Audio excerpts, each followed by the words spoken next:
Magandang araw po sa inyong lahat. Sa araw po na ito ay isa na namang kwento ng pakikipagsapalaran at kababalaghan ang aking ihatid sa inyo. Ito ay kwento ng mag-amang Goryo at Kaloy. Pagtatanim ng bawang at sibuyas ang kanilang pinagkakakitaan at sila na rin ang nagbebenta. Inilalako nila ito sa ibang baryo. Subalit bukod sa pagtitinda ay may iba pang misyon si Goryo, dahil ang baryong pinupunta nila ng kanyang anak ay yung nangangailangan ng kanyang tulong, lalo na yung pinamumugaran ng mga kampon ng dilim, mga lugar na ginagawang pugad ng mga nagpaparaming aswang, katulad na lamang ng baryo Pulang Lupa, kung saan ay naging malaking hamon kay Goryo kung paano tutulungan ang baryo upang hindi ito tuluyang pamugaran ng mga kampon ng kadiliman. Subalit ano nga ba ang iba pang kakayahan ni Goryo para magtagumpay laban sa kampon ng kadiliman?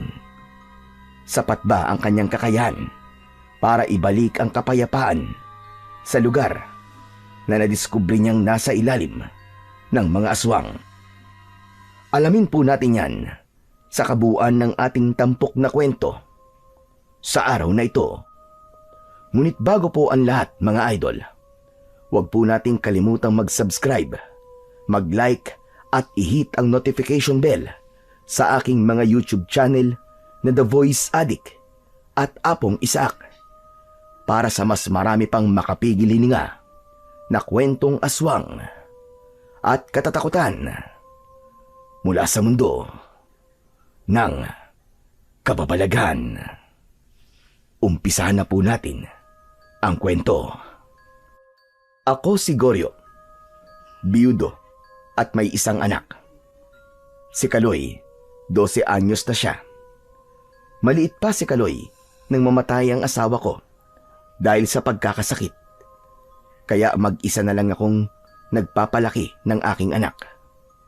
Pinili kong wag nang mag-asawa dahil wala na akong mahahanap pang katulad ng pumanaw kong kabiyak.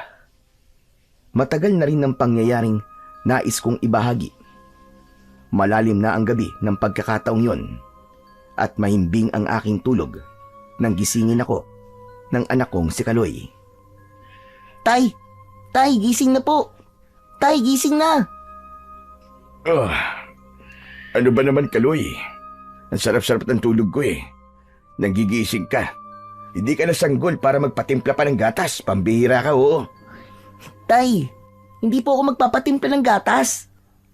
Ano bang problema mo? Sumasakit ang tiyan mo. Kung bakit kasi ang dami mong kinain eh. Kaya yan, sumasakit tuloy ang tiyan mo. Magpapasama ka ba sa pagpunta sa Casillas para magbawas? Ikaw na lamang ang pumunta doon, anak. Antok na antok pa ako eh. Tay, hindi po ako magpapasama sa Casillas na nasa likod po ng bahay natin. Saka, hindi naman po sumasakit ang tiyan ko eh. Oh, kung ganun, bakit mo ako ginigising? May narinig po kasi akong kaliskos. Parang may ibang tao, tay eh. Anak ng ibang tao? Saan? Saan ka may narinig na ibang tao? Doon po sa kamalig na pinaglagyan po natin ng mga inani nating sibuyas at bawang. Dahil sa sinabing yon ng anak ko, ay biglang nawala ang nararamdaman kong antok. Kaya agad akong tumayo at agad na hinagilap ang nakasabit na itak na nasa dingding ng bahay. Mga lokong yun ah. Mukhang susubain pa ang ani natin. Kaya ako nga po kay ginising eh. Kasi baka bukas pagtingin natin, wala na yung mga sibuyas at bawang. Sayang ang lahat ng yun, tay. Hindi pwede sa akin yun. Tatagpasin ko talaga ang mga ulo nila. Kahit sino pa sila. Nagmamadali kaming lumabas ng bahay at nagtungo sa kamalig na siyang pinaglalagyan namin ng inani naming sibuyas at bawang.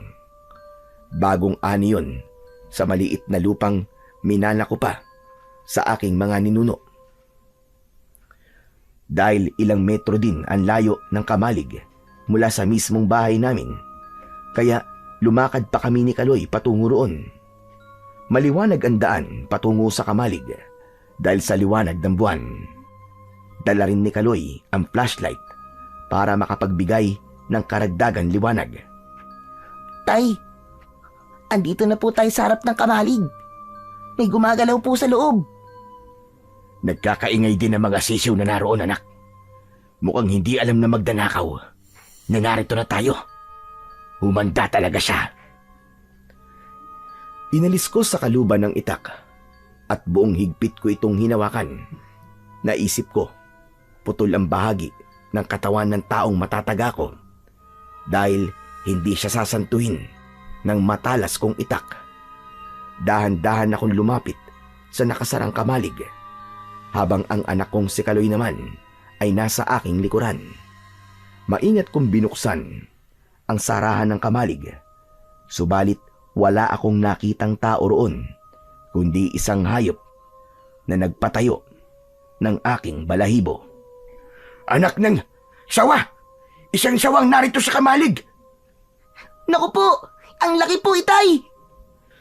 Kitang-kita namin ni Kaloy ang sawa na nilalantakan ang alaga naming manok na naroon sa loob ng Kamalig. Subalit naisip ko na marahil ay nagugutom lamang ito at hindi tamang saktan at patayin. Kaya itinaboy na lang namin ni Kaloy upang lumabas ng Kamalig ang naturang hayop. Anak nang, nabawasan ang dalawang manok natin na narito sa kulungan. Oo nga po, pero nagkamali po tayo. Hindi pala magnanakaw ng ani natin nang pumasok dito sa Kamalig, Tay. Kundi magnanakaw ng manok. Sawa pala. Hayaan na lang natin yun. Gusto lang mabuhay nun sawa. Wala na mag-isip yun eh. Kaya nagawa niyang manginain ng alaga natin. Pero Tay, may mga bawang at sibuyas din po tayo na nakatambak sa Kamalig. Ba't nakapasok pa rin po ang sawa? Hindi po ba siya natakot? Akala ko po ba pwedeng pangontra ang bawang pati ang mga sibuyas sa ahas? May nagsasabi na pwede. Meron namang hindi raw epektibo. Pero siguro kapag dudurugin ng bawang o babalatan ng sibuyas, ay lalabas ang matapang na amoy nun na pwedeng pangontra talaga sa ahas. Pero kung ganitong may mga balat pang sibuyas at bawang, aba, maaaring hindi talaga katakutan ng ahas. Siguro nga po. Kasi ang bawang at sibuyas, kapag hindi pa nahihiwa at nadudurog, hindi naman po matapang ang amoy di ba? Ganun na nga. Pero magpasalamat pa rin tayo. Dahil sawa pala ang nakapasok sa Kamalig. Dahil kung taong magnanakaw yan, baka pinasan na yung bawang at sibuyas natin na nasa sako at wala nang itinira. Oo nga po, Tay. Okay na rin po na sawa na lamang po. Yun ang istorbo po sa atin. Kaya nga bukas na bukas ay kailangan maitinda na natin yung ani natin para maging pera na. Tay, saan po natin nilalako? Siyempre, dun sa lugar na nangangailangan ng sibuyas at bawang. Tama po kayo, Tay. Kaya naman kinabukasan ay naghanda na kami ng anak kong si Kaloy upang umpisahan ng ilako ang sibuyas at bawang na aming inani.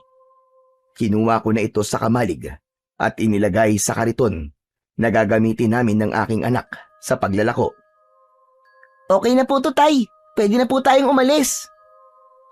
Ilang oras din ang gagawin natin paglalakbay dahil sa Baryo Pulang Lupa tayo magtitinda. Hindi po tayo makakauwi kaagad. Medyo malayo po yun, di ba?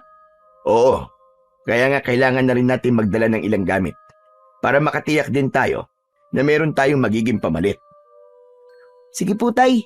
Kukuha lang po ako ng ilang gamit natin. O siya, sige anak. Pumasok ka na sa kwarto at kumuha ka ng ilang damit na kailangan natin. Nang ganap ko nang naihanda ang mga kailangang dalhin, ay sinimulan na namin ni Kaloy ang paglalakad na tulak-tulak ang kariton. Sa daan, habang naglalakad kami patungo sa mismong lugar na paglalakuan ng bawang at sibuyas, ay may bumibili na rin. Kaya pinagbebentahan na rin namin para kahit papano ay may pambili kami ng pagkain. Umabot din ng halos 3 oras bago kami nakarating sa Baryo Pulang Lupa. Sinimulan kagad naming magbenta ng mga dala naming sibuyas at bawang. Tahimik naman ang baryo Pulang Lupa. Tila ba payapa ang paninirahan ng mga tao sa lugar na yon. Nagtawag na ang anak kong si Kaloy upang ipaalam sa mga naninirahan doon ang pagtitinda namin ng sangkap sa pagluluto. Sibuyas! Bawang! Bili na po kayo! Bagong ani po ito at mura lamang. Bili na po kayo! Sibuyas! Bawang! Patuloy sa kanyang pagtatawag ang anak ko habang tulak-tulak namin ang aming kariton. May mga lumalabas ng bahay at napapasilip sa amin. Yan anak, narinig na nila ang pagsigaw mo. Oo nga po, tay. Kaya lamang, hanggang tingin lang sila eh. Parang ayaw po nilang bumili. Baka naman meron pa silang stock. Ituloy lamang po natin ang pagtitinda, tay. Tsak, may iba po dyan bibili. Tama ka anak, basta kailangan nating maikot itong buong baryo Pulang Lupa para maipaalam natin na may itinitinda tayong sibuyas at bawang. Panigurado naman, may bibilit bibili nito. Nagpatuloy kami sa paglalako kahit wala pang lumalapit sa amin para bumili. Hanggang may lalaki akong napansin na kanina pang nakatingin. Naisip ko na baka interesado siya sa aming itinitinda. Doon tayo anak, kanina pa tayo tinitignan ng lalaking yun eh. Napansin ko nga rin po, tay eh. Lumapit tayo sa kanya para makita niya ang tinda natin. Sana po, tay, bumili siya. Wala pa kasing bumibili sa atin. Mula lang dumating tayo dito sa baryong to. Wala pang buena mano. Manong, bibili ho ba kayo? Ano ba yung tinda nyo? Sinigaw ko na po kanina, manong. Bawang at sibuyas po. Abay, pasensya na. Hindi ko gaanong narinig. Ganun po ba? Ito po, tignan nyo na lang po. Pumili na lang po kayo. Ilang kilo po ba ng sibuyas at bawang ang bibili nyo? Bakit? Sinabi ko ba na bibili ako? Pero, manong, Wala akong sinabi bibili ako. Kayo lumapit sa akin dito para ialak yung tinda nyo. Nako, pasensya na ho. Sige ho, tutuloy na po kami. ay nako. Akala ko pa naman bibili na. Fake news lang pala. Itinulak na namin ni Kaloy ang kariton papalayo sa lalaking aming nilapitan. Subalit ilang metro na kaming nakakalayo nang tawagin kami bigla ng lalaki. Teka, sandali lang! Uy, nagbago yata ang isip ni Manong, tay. Oo nga. Teka lang, lapitan natin uli. Bibili ka na ba, amang? Hindi pa rin. May gusto lang ako sabihin. Kaya ako kayo tinawag. Abe, tungkol naman ho saan? Sa itinitinda nyo. Bakit to? Ano bang problema sa tinitinda namin? Mabuti pa. Sa ibang lugar na lang kayo magtinda niyan. Ho? Teka, bakit po, Manong? May problema ho ba sa pagtitinda namin ng sibuyas at bawang dito sa baryo ninyo? Hindi namin niya kailangan dito. Ho? Imposible naman po yun. Ginagamit po ang sibuyas at bawang sa pagluluto. Pampalasa po ito ng pagkain. Tapos sasabihin mo na hindi nyo ito kailangan. Bakit ba mas marunong ka pa sa amin? Hindi po magiging masarap ang luto nyo, Manong, kapag hindi nyo po inaluan ng sibuyas at bawang. Saray na kami. Kaya kung gusto nyong maipaubos sa mga tinda nyo, mas mabuting sa ibang lugar na lang kayo pumunta. Pero hindi mo kami maaaring pagbawalan sa pagtitinda namin. Sa katiyak, may ibang tao na taga rito na gumagamit pa rin ng sibuyas at bawang sa pagluluto. Nagsasayang lang kayo ng oras. Magpapagod lang kayo. Okay lang po, itutuloy pa rin po namin ni tatay ang pagtitinda. Matitigas talaga ang ulo nyo, ano? Pero sir, hindi nyo kami maaaring pagbawalan. Walang masama sa pagtitindang ginagawa namin ng anak ko. Hindi naman ito labag sa batas at lalong hindi bawal magtinda nito. Masama ang tingin sa akin ng lalaking nagbabawal sa amin. Sa halip na makipagtalo pa ako sa kanya, ay iniwanan na lang namin ang lalaki at nagpatuloy na kami sa pag-iikot sa baryo habang tulak-tulak pa rin ang aming kariton. Hindi ko maintindihan kung bakit kami pinagbabawalan ng lalaking yon hanggang sa may babaeng lumapit sa amin na tila interesado sa aming inilalako. Manang, bili na ho kayo. Bagong ani po yan. Oo nga po, may dagdag po kapag bumili po kayo ng sibuyas at bawang. Talaga ba? May dagdag? Oo naman po, basta bibili po kayo. Oo naman. Kaya nga ako lumapit sa inyo. Dahil bibili ako yan. Matagal na rin akong nag-aabang na mga nagtitinda rito. Kaya lamang madalas puro gulay ang kanilang inilalako. Wala man lang sibuyas at bawang. Kung ganun po, timing na timing po pala ang pagpunta namin dito. Dahil yun lang po ang dala namin. Sige ho, pumili na ho kayo at kikiluhin natin. Mapapasarap ko na uli ang mga luto ko. Hanggang sa pumili na nga ang matandang babae ng malalaking sibuyas at bawang na kanyang bibilhin. Tig-1 kilo ang kanyang binili. Dinagdagan ko yun gaya ng aming ipinangako na may dagdag ang kanyang bibilhin. Teka. Parang ganyan ko lang kayo nakita dito sa lugar namin. Kasi po, hindi talaga kami taga rito. Galing po kami sa ibang baryo. Kaya naman pala. Siya nga pala. Ako nga pala si Epang. Ako naman po si Kaloy. At ito pong tatay ko ay Goryo po ang pangalan. May itatanong lang po sana ako sa inyo, Aling Epang. Ano ba yon, Goryo?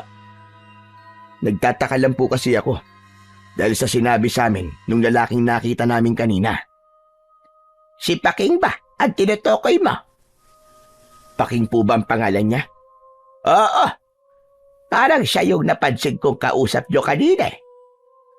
Masungit po siya, Aling Epang Ganun talaga yon. Isa siyang konsihal dito sa baryo. Konsihal? Tapos ang sungit-sungit niya. Nagtataka lang po kasi ako, Aling Epang. Pinagbabawalan niya po kaming magtinda dito sa baryo niyo. Sabi niya, hindi raw kailangan dito ang bawang at sibuyas. Pinaalis pa nga po niya kami. Akala mo, sa kanya tong baryo niyo. Tama po ba ang sinabi niya? Hindi daw gumagamit ng bawang at sibuyas sa pagluluto ang mga taga rito. Marami ang hindi gumagamit dito ng ganyan, Goryo. Ayaw nila? Hindi ko rin gaano maintindihan. Ang totoo kasi, bago lang din ako dito sa baryo ito. Kaya naman hindi ko pa rin ganun kakilala ang mga taga rito. Ganun po ba? Kaya pala, kayo lang ang nakapansin sa tinda namin. Saka masyadong umiiwas sa tao mga taga rito. Madalas ay nasa bahay lang sila. Kaya nga minsan, wala akong makausap ni isa. Paano po kayo napunta dito? Dito kasi dati naninirahan ng panganay kong kapatid. Kaya lang ay namatay na siya at naiwan ang kanyang bahay at lupa. Dahil wala nang titira, kaya ako na lang. Dahil nangungupahan ako sa dati kong tinitirhan, kaysa ipagbili ko, nilipatan ko na lang. Kung sa bagay, tama po yun. Praktikal. Dahil sayang itong bayat lupa. Kaya nga lang, medyo nahihiwagaan ako sa mga nakatira dito. Baka ho, talagang ganun lang sila. Sanay sila na hindi nangangapit bahay. Siguro. Kaya lang nakakapanibagon talaga. Tinapos ko na ang pakikipag-usap ko kay Aling Epang ng mga sandaling yon. Bakiwari ko kasi kung hindi ako titigil, ay hindi rin siya titigil sa pagkikwento sa akin. Dahil ayon nga sa kanya, ay halos wala siyang nakakausap sa lugar na yon. Mas gusto raw kasi ng mga nakatira sa baryo na yon ay manatili lamang sa loob ng kani-kanilang bahay. Bagay na medyo naging palaisipan din sa akin. Kaya habang ipinagpapatuloy namin ni Kaloy ang paglalako, ay hindi naiwasan ng anak ko na magtanong. Tay, bakit po kaya ganun na mga tao rito, no? Anong ibig mong sabihin, anak? Yung sinabi po ni Aling Epang kanina, Parang gusto daw po ng mga taga rito na nagkukulong lang po sa bahay nila. Ayaw ba nilang makipagkaibigan? May ganung uri talaga kasi ng tao, anak. Mas komportable sila na nag-iisa lang. Ayaw nilang nakikihalubilo. Bakit po? Natatakot po ba sila sa tao? Baka naguguluhan lang sila kapag may ibang tao. Ay, ang lungkot naman po ng ganun. Ayaw nilang makipagkaibigan. Habang ipinagpapatuloy namin ang pagtitinda, ay talagang kapansin-pansin, nakakaunti lamang ang tumatawag sa amin para bumili ng aming tindang sibuyas at bawang. Hanggang abutin na kami ng hapon. Papauwi na kami ni Kaloy nang biglang dumilim ang aming paligid. Tay, ang dilim po ng langit. Oo nga, anak. Parang may nagbabadyang malakas na ulan. Naku, paano po tayo nito, Tay? Kailangan makauwi na tayo, anak, bago pa tayo abutan. Pero Tay, bakit hindi na po tayo umabot sa bahay natin? Jack, babagsak na po ang ulan. Hindi pa halos kami natatapos sa pag-uusap namin ng anak kong si Kaloy nang biglang pumatak na nga ang ulan. May hinang patak pa lang yun. Tay, yan na nga po, umuulan na. Mukhang hindi na nga tayo makakauwi nito, anak. Tay, malapit dito ang tirahan ni na Aling Epang, di ba? Kung doon kaya muna tayo pumunta. Pwede naman, anak. Mukha namang mabait siya eh. Oo, Tay. Marami nga siyang kinuwento sa atin kanina, di ba? Baka nga matuwa pa yun dahil maitutuloy na natin ang pakikipagkwentuhan natin sa kanya. Agad akong nagdesisyon dahil tiyak aabutan kami ng malakas na buhos ng ulan. Lalo nang dumilim ang kalangitan. Kaya nagtulong na kami ni Kaloy na itulak ang kariton patungo sa bahay ni na Aling Epang. Habang nagmamadali kami sa pagtutulak, ay sumabay na rin ang malakas na buhos ng ulan.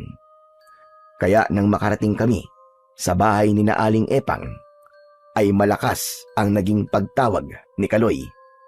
Aling Epang! Aling Epang! Yoo! Aling Epang, kami po ito! Yung nagtitinda ng bawang at sibuyas! Salamat na lamang at agad yung narinig ng matandang babae at pinagbuksan kami kagad ng pintuan. Aba, Goryo, Kaloy, kayo pala yan. Naku po, inabutan na kayo ng ulan sa inyong pagtitinda. Oo nga po eh. Aling Epang, pwede po ba kaming makituloy sandali? Aba oo, sige, pumasok kayo. Pasok!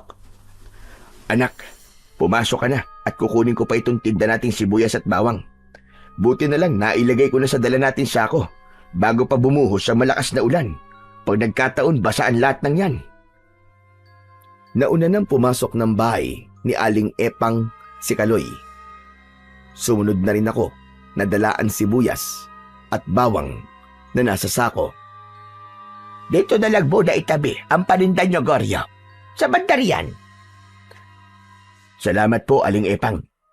Nako, basang-basa na tuloy kayo. Ayos lang po. May dala naman po kaming damit ni tatay, kaya magpapalit na lamang po kami. O sige, pagpalit na muna kayo. At mahirap kung matutuyo sa katawan nyo at damit nyo na nabasa ng ulan. Itinuro sa amin ni Aling Epang ang kanilang kubeta.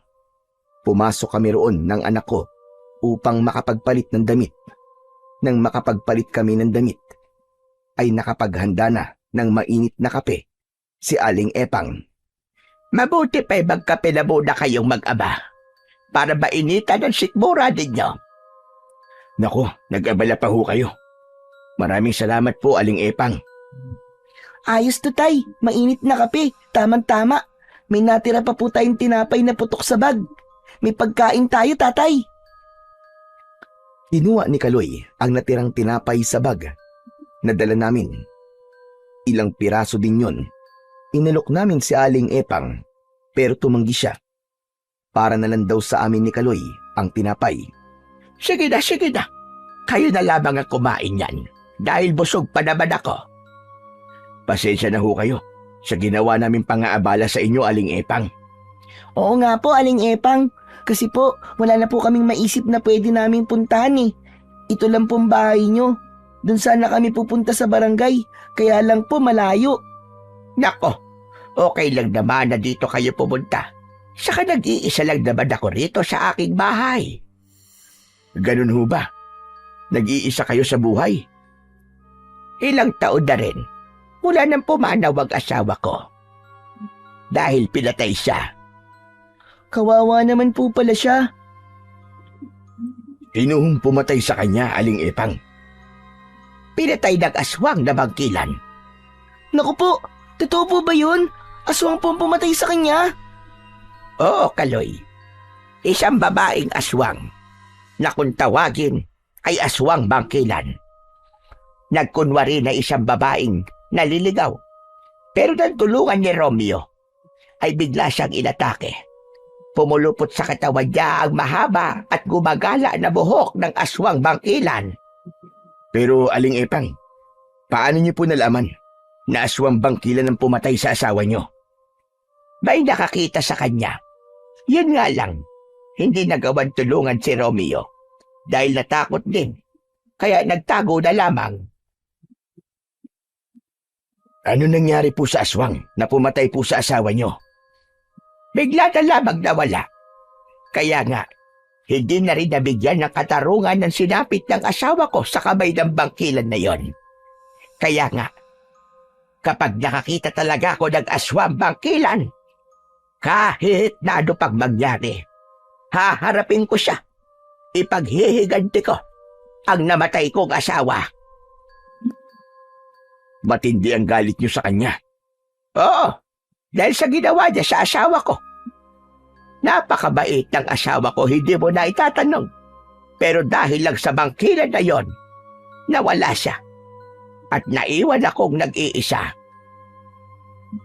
Ramdam ko ang sakit na dinaranas ni Aling Epang. Hindi pa rin nawawala sa kanya ang paghihirap ng kalooban. Kasabay yun ng malakas na pagbuhos ng ulan. Wari lumuluha pa rin ang puso ni Aling Epang habang ikinikwento ang masakit na naging kapalaran ng kanyang asawa. Grabe naman, ang sama-sama ng aswang bangkilan na yun. Walang awa. Kapag naaalala ko ang pagyayaring yon, naghihirap pa rin na gusto ang loob ko. Kaya pasensya na po kayo kung naungkat ko pa po ang tungkol doon. Wala yon, Goryo. Pilit ko na rin tinanggap ang nangyaring yon. Kaya lamang may pagkakataon pa rin na nasasaktan pa rin ako. Yun nga'y dahil mahal niyo ang inyong asawa, Aling Epang. Tama ka, Goryo. Dahil naging mabuti siyang asawa sa akin. Ang totoo ay pinagdaanan ko rin po ang ganyan, Aling Epang. Nawalan din ho ako ng asawa. Ang pagkakaiba nga lang natin, Aling Epang, ay namatay sa sakit ang asawa ko. Kaya mas madali sa akin tanggapin ang pagkawala niya. Pero naroroon pa rin ang kirot kahit na papano. Nagpatuloy ang pagkikwentuhan namin ni Aling Epang. Hindi namin namalayan na lumalalim na ang gabi. Ang ulan ay unti-unti na ring tumitila. Nakaidlip na sa pagkakaupo sa kawayang upuan si Kaloy. Nakatulog na pala ang anak ko. Hayaan mo na, wag mo nang gisingin. Ayusin mo na lang siya para makahiga ng maayos.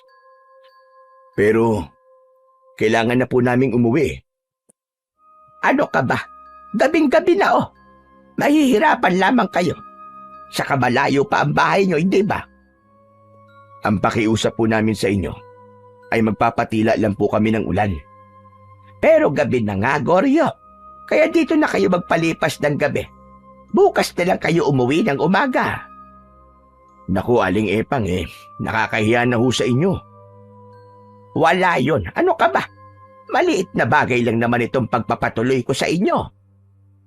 Naku, Aling Epang, maraming salamat po sa inyo at pasensya na rin po. Sinabi ko nga at maliit na bagay lang ito. Sandali lang at kukuha lang ako ng mailalatag para pwede ka na ring mahiga at makapagpahinga. Kumuha ng banig. Nayari sa buri si Aling Epang at ibinigay sa akin para gamiting panlatag. sinamahan na rin niya ng 2 unan. Inilagay ko ang isang unan sa natutulog kong anak. Ang isa naman ay para sa akin. O sige na, magpahinga ka na rin, Goryo. At ako'y magpapahinga na rin. Tumalikod na si Aling Epang at umakyat na siya sa itaas ng bahay upang matulog sa kanyang kwarto. Naiwan kami ng anak ko sa ibaba dahil doon kami matutulog. Binawasan na rin ni Aling Epang ang nakasinding gasera. Pinatay niya na ang iba pa bago pa siya pumasok ng kanyang kwarto. Nakaramdam na rin ako ng antok. Kaya naman, hinilapat ko na ang aking likod sa inilatag kong banig. Ipinikit ko na ang aking mga mata. Saglit pa, ay tuluyan na akong nakaramdam ng antok. Pakiwari ko'y natutulog na rin si Aling Epang, kaya kailangan ko na rin magpahinga dahil maaga pa kaming gigising ni Kaloy upang umuwi kinabukasan. Marahil may ilang minuto na akong nakakatulog nang maalimpungatan ako dahil may naramdaman akong ingay mula sa labas ng bahay. Pagaspas yun ng hayop na may malalaking pakpak. Mula sa aking pagkakahiga ay bumangon ako at naupo. Hindi agad ako tumayo, kundi pinakiramdaman ko muna ang narinig kong ingay.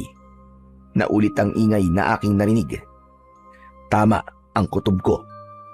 Pagaspas nga ng malaking pakpak. Tumayo ako at patuloy na nakiramdam. Sumilip ako sa maliit na siwang ng bintana na hindi gaanong nakalapat sa pagkakasara. Pilit kong tinitignan kung ano nga bang lumilipad na hayop ang nasa labas ng bahay. Malakas man ang naging ulan ng gabing yon. Hindi naman naging maramot ang liwanag ng buwan. Kaya natatanglawan ang labas ng bahay. Kitang-kita ko ang 2 hayop na lumilipad. Nagpapaikot-ikot ito na tila ba may hinahanap o inaabangan. Patuloy ko yung pinagmasdan hanggang ang tanong ko sa isipan ko ay nagkaroon ng kasagutan. Hindi ko na napansin na kanina pa pala gising ang anak kong si Kaloy. Tay, bakit po kayo nandyan? Gising ka na pala, anak. Opo, nagising po ako kasi para po may narinig akong ingay eh. Kayo rin po ba, Tay? Kaya kayo nagising dahil sa ingay? Ang totoo niyan, anak, halos di pa ako nakakatulog. Patulog pa lang ako nang makarinig ako ng ingay. Eh ano po ba yun? Yun po ba yung sinisilip nyo sa may bintana? Oo, inaalam ko nang kung anong klaseng hayop. Baka po malaking ibon, Tay, kasi po parang lumilipad siya eh. Narinig ko kasi ang pagaspas ng kanilang pakpak. Posibleng malaking ibon nga yun, anak. Pero ano po kayang klaseng ibon yun? Tapos sa ganitong oras, nagpapakita at lumalabas? Ibon pang gabi siguro. Yun ang tangi kong nasabi sa anak kong si Kaloy. Subalit sa isipan ko ay buo na at sigurado ko kung anong nilalang ang nakita kong lumilipad na yon. Isa yung uri ng aswang, maaaring manananggal o kaya ay tiktik. Patuloy kaming nakiramdam, subalit tila nawala na. Uy, umalis na po yata, Tay. Wala na po akong naririnig na ingay. Siguro nga ay umalis na, anak. Baka naligaw lang po at napadpad po dito sa may bahay ni Aling Epang. Tama ka, pwedeng ganun na nga. O siya, sige na. Mabuti pa, matulog ka na lang uli, anak. Matulog na rin po kayo, Tay, ah. Huwag mo akong alalahanin. Ikaw ang matulog para lumaki ka pa. Hindi talaga ako dalawin ng antok pagkatapos ng mga pangyayaring yon na may naramdaman kami ni Kaloy.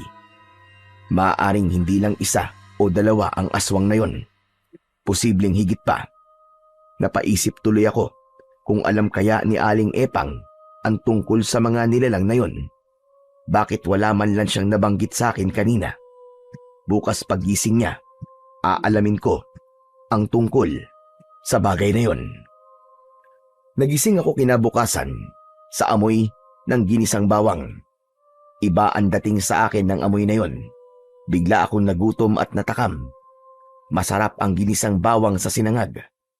Napatingin ako sa anak ko. Tulog na tulog pa si Kaloy. Bumangon na ako at nakita ko si Aling Epang na nagluluto na sa kusina. Lumapit ako sa kanya. Gising ka na pala, Goryo. Ang aga niyo naman pong gumising, Aling Epang. Abay, sanay na ako. Kapag maaga kasing gumising, mas marami akong pwedeng gawin. Kung sa bagay tama ho kayo. Nagising po ako dahil sa niluluto po niyo eh.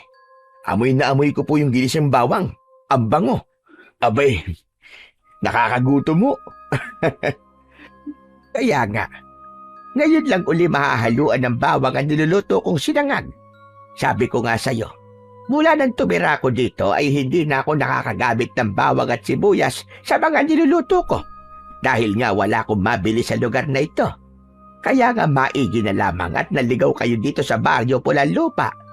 Kaya nakabili ako ng bawang. Magkakalasa na ang niluluto ko. Aba, malapit na maluto to sinangag. Pwede na tayo kumain. Aling Epang, meron po sana akong gustong itanong sa inyo. Ano yon, Goryo? Meron po ba kayong naramdaman kagabi? Aba, bakit? Ano bang nangyari? May narinig po kasi kaming ingay ng anak ko eh. Ay nako, pasensya ka na, Goryo.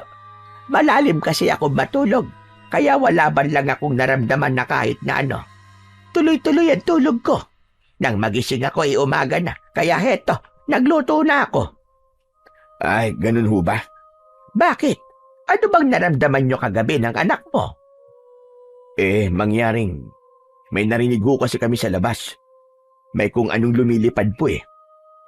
Ang totoo, minsan nakakarinig ako ng ganyang mga kung anong lumilipad sa labas. Pero naisip ko na baka ibon lang yon.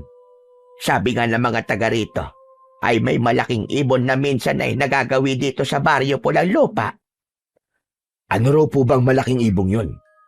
Abay, hindi ko alam. Saka hindi naman ako interesadong malaman. Sabi naman nila, wag ko na lang daw pansinin. Kasi napapadaan lang naman daw yon. Siya namang ginagawa ko. Kaya, pag may naririnig ako, abay, binabaliwala ko na lang. Hindi ko na pinapansin. Ganun ho ba?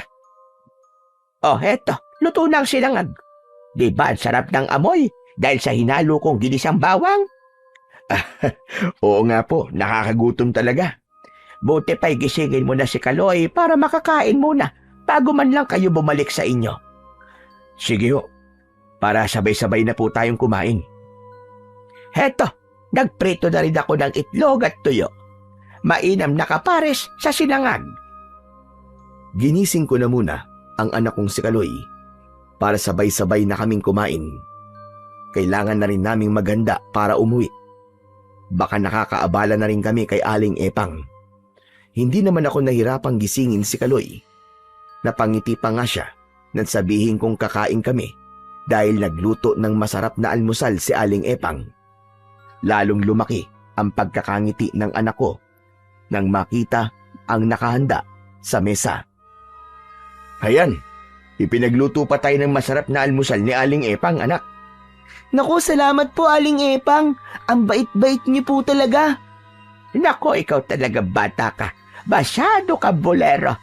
Maliit na bagay lang naman yung ginawa ko na paghahanda ng almusal. Mga bisita ko kayo, natural, na kayo ay aking asikasuhin.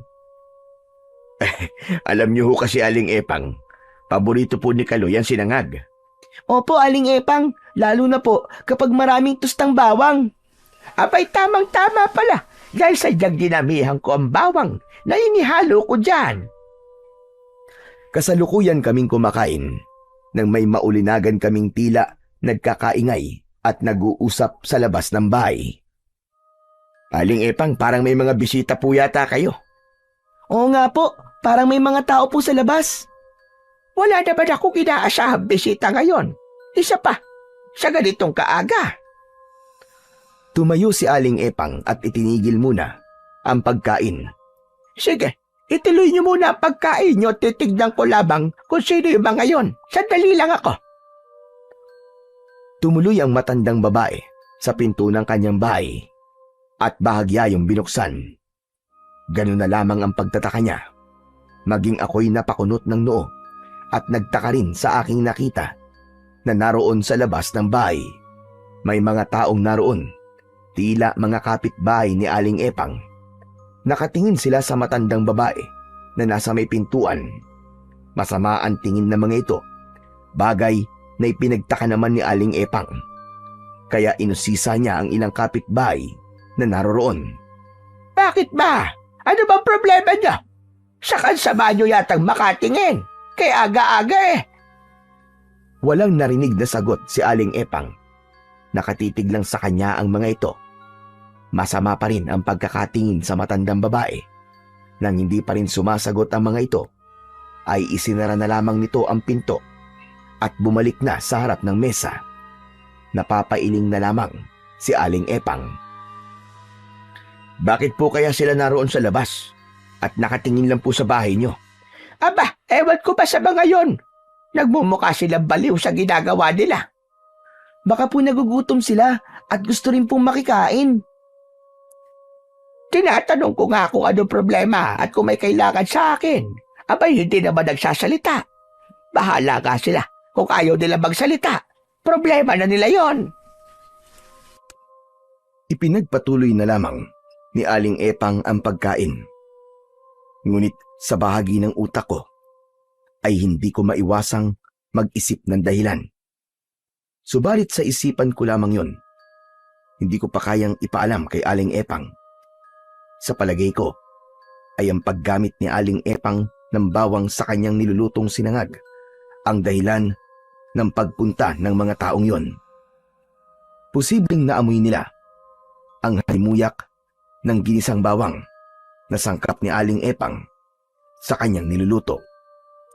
Hindi nila nagustuhan ang amoy ng bawang, lalo na't ayon na rin sa matandang babae na maraming ulit nang sinabi sa kanya na hindi gumagamit ng bawang at mga sibuyas sa pagluluto ang mga naninirahan doon. Kaya nga isang bagay lamang ang naisip ko. Posible kayang mga aswang ang mga taong nakatira sa lugar na yon? O baka naman hindi lang talaga sila sanay sa amoy ng bawang? Ilan yon sa mga tanong na nasa aking utak. Bigla ka yatang huminto sa pagkain mo, Goryo. May pumasok lang po sa isip ko, Aling Epang. Tungkol sa mga baliw kong kapitbahay ba? Para nga po silang nababaliw, Aling Epang. Kasi po, dahil lang po sa amoy ng ginisang bawang, apektado na po kaagad sila. Bahala ka sila sa buhay nila. Basta ako, lalagyan ko ng bawang at sibuyas lahat ng iluluto ko. Ay nako, bahala sila kung hindi nila gusto ang amoy. Tama po kayo, Aling Epang. Wala silang karapatang pagbawalan kayo sa kung paano kayo magluluto. Ganun na ka. Sino ba sila, di ba? Para ako ay pakialaman sa pagluluto ko. Hindi ko rin naman sila pinakikialaman. Saka, sa kanila ba ako humihingi ng pambili ng bawang at sibuyas? Hindi naman, di ba? May kanya-kanya kaming buhay. Walang pakialamanan. Nang matapos kaming kumain, ay gumayak na kami ni Kaloy upang umuwi na ng bahay. Pero naisip ko, wala namang kaming gagawin doon. Hindi na po muna tayo uuwi, Tay. Oo, anak. Kung hindi kayo uuwi, abay saan kayo pupunta? Marami-rami pa naman po yung dala naming kalakal eh. Kaya ipagpapatuloy na lang po namin ang paglalako ng sibuyas at bawang. Pwede rin naman. Saka mapapagod lang kayo kung uuwi kayo, tapos babalik uli dito sa baryo namin. Yun na nga ho naisip ko.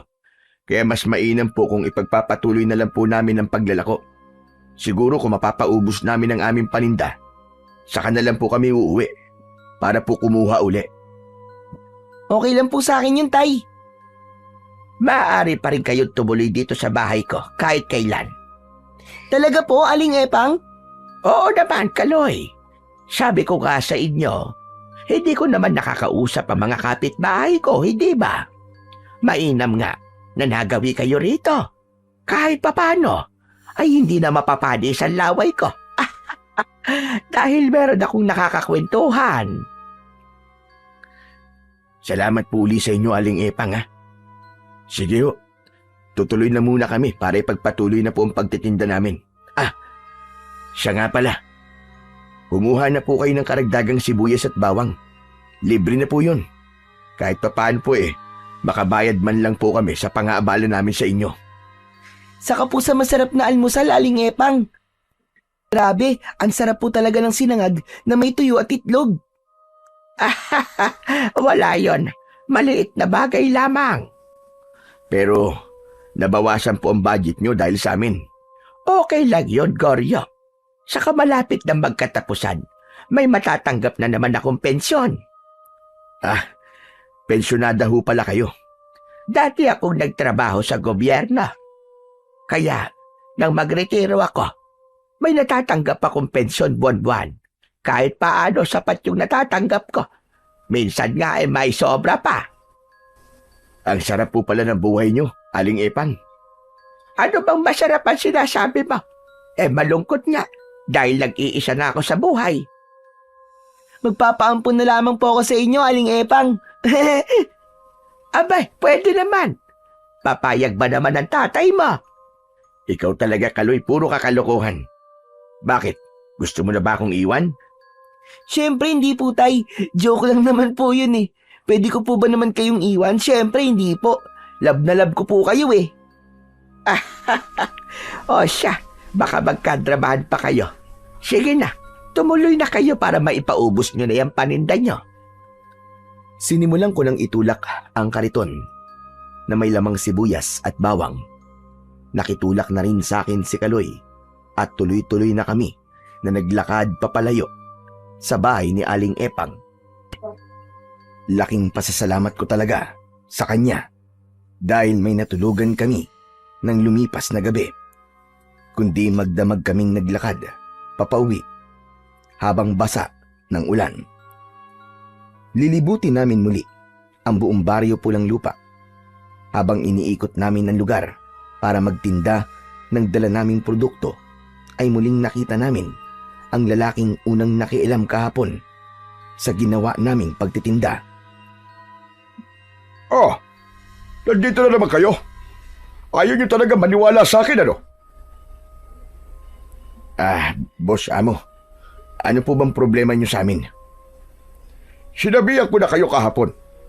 Sabi ko, hindi kayo maaaring magtinda dito. Saka walang bibili sa inyo. Mali po kayo, Manong. Dahil meron pong bumili sa amin. Marami nga po siyang binili. Si Aling Epang po. Ano? Ang matandang babaeng bagong salta dito? Ang bait nga po niya eh. Hindi katulad nyo. Masungit. Magdahan-dahan ka sa sinasabi mo, bata. Baka kung ano magawa ko sa'yo, patulang kita. Ikaw ang magdahan-dahan. Huwag mong tinatakot ang anak ko. Pinagsasabihan mo dapat ang anak mo. Nagiging bastos. Totoo naman na masungit ka. Dahil pinakikialaman mo kami sa ginagawa namin pagtitinda. Wala naman kaming masamang ginagawa sa'yo. Patuloy kaming nagtatalo ng lalaki nang may lumapit sa aming isa ring lalaki na may edad na.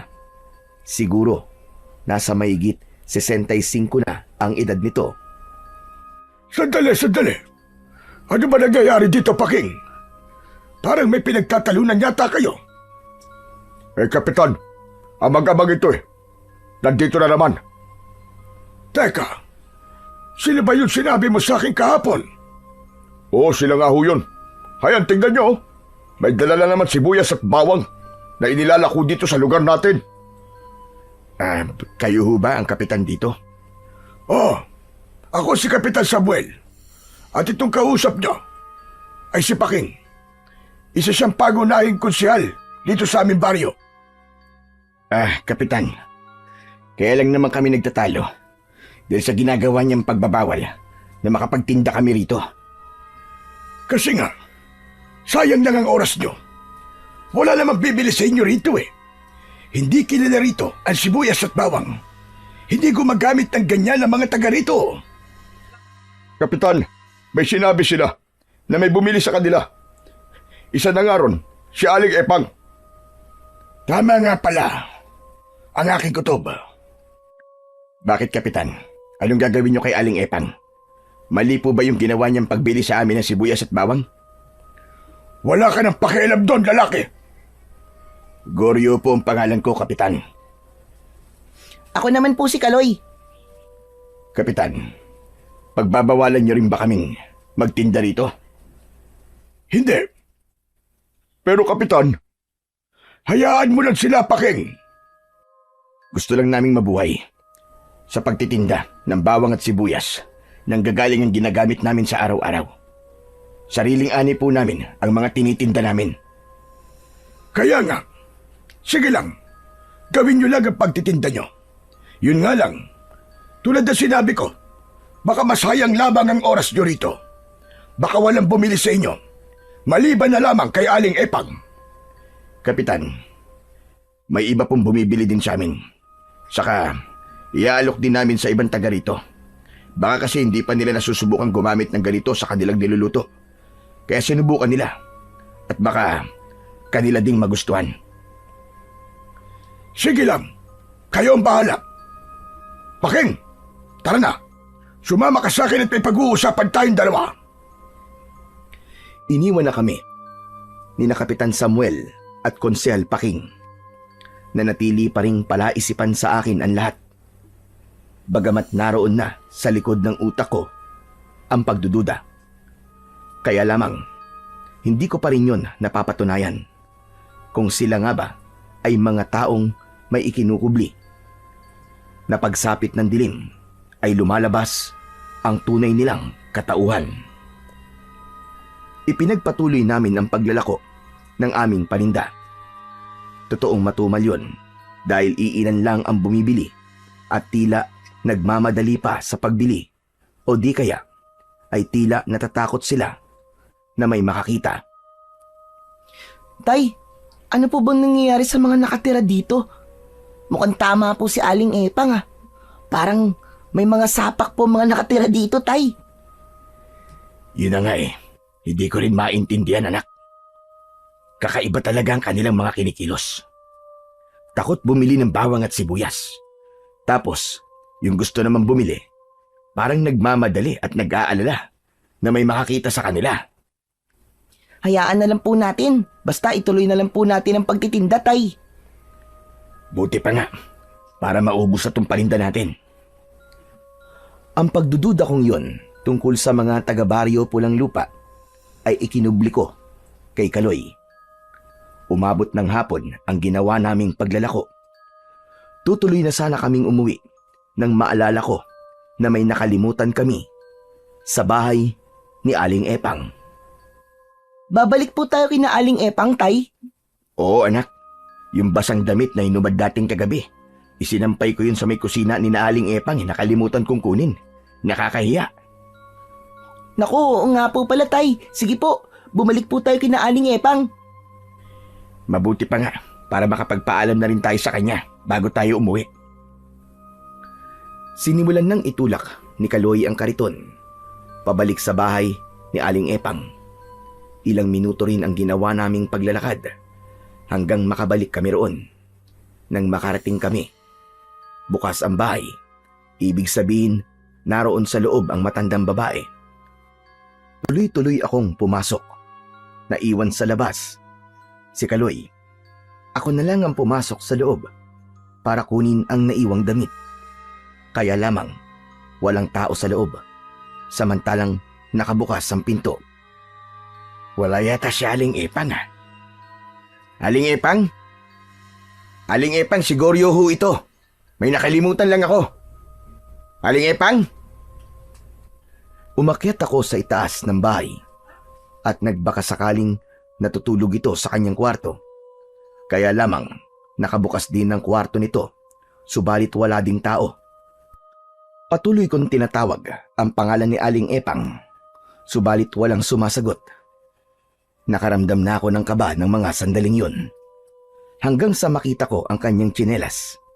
Yun ang tsinelas na suot niya. Kinabahan ako dahil imposibleng iwan niya ang kanyang tsinelas at umalis ng bahay nang hindi yun suot.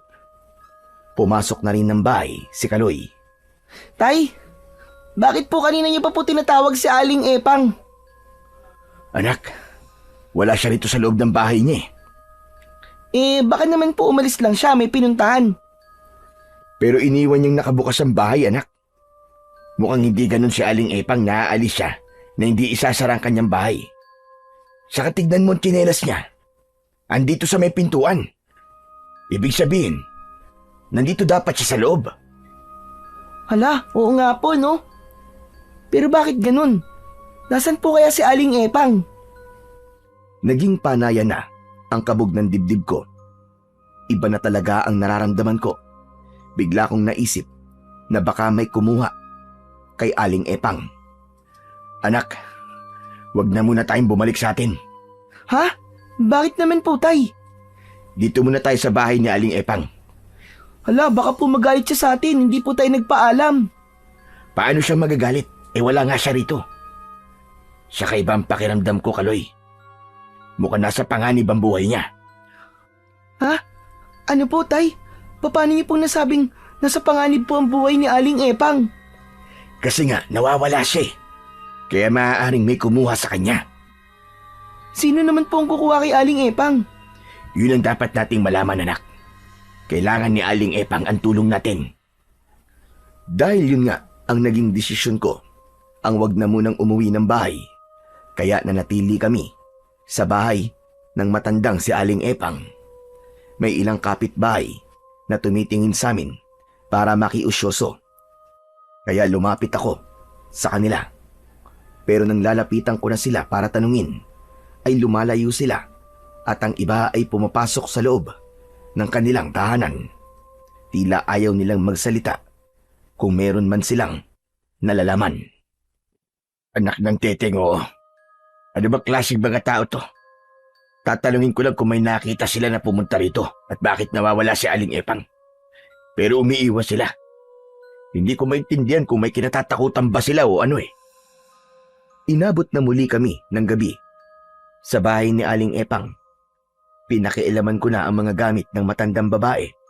Nagluto ko ng pagkain namin ni Kaloy. May mga stock ng pagkaing dilata si Aling Epang. Kaya yun na lang ang aming naging ulam ng gabing yun. Tay, kung di pa tayo uuwi, ano pong gagawin natin dito? Sabi ko nga sa'yo, kailangan nating malaman kung nasan si Aling Epang. Kung anong nangyari sa kanya. Pagkatapos naming kumain, ay pinaglatag ko na ng kanyang matutulugan si Kaloy. Humiga na ang anak ko para magpaantok. Samantalang ako naman ay hindi dalawin ng antok, kundi balisa ang isipan ko. Nag-aalala ko para kay Aling Epang. Mabuti siyang tao, kahit noon lang kami nagkakilala. Nagawa niya kaming tanggapin sa kanyang bahay at ipinaghanda pa ng pagkain. Kaya bilang ganti sa kanyang ipinakitang kabaitan, hindi ko rin siya maaaring pabayaan. Lalo na sa pagkakataong yun, na ramdam kong nasa panganib siya. Habang balisa at nababahala kay Aling Epang, ay bigla kong naalala ang sinabi ni Kapitan Samuel sa kanyang konsehal.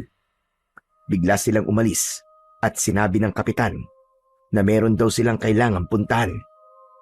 Kaya isang bagay ang biglang pumasok sa isip ko. Anak nang, hindi kaya may kinalaman sina Kapitan Samuel at Paking sa pagkawala ni Aling Epang?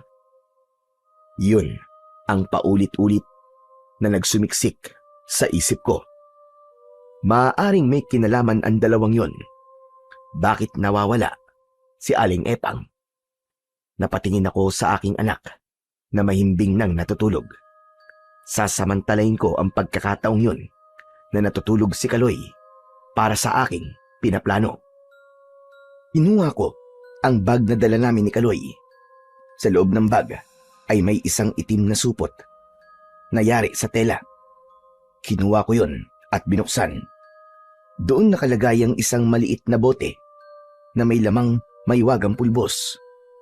Maaari kong gamitin yon para magkaroon ako ng magagamit na sandata laban sa mga uri ng aswang.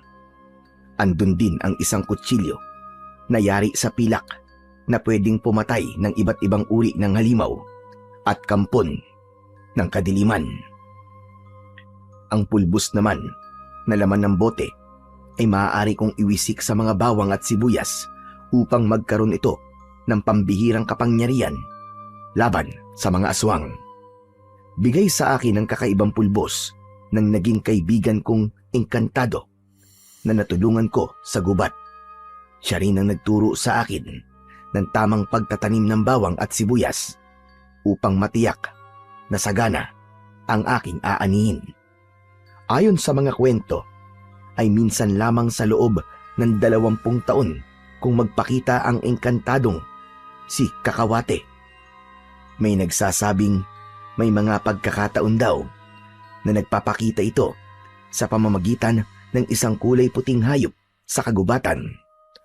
Subalit nang magpakita siya sa akin, ay nasa anyo siya ng isang tao. Maputi ang kanyang suot at ang kanyang kumikislap na buhok na tila ginto.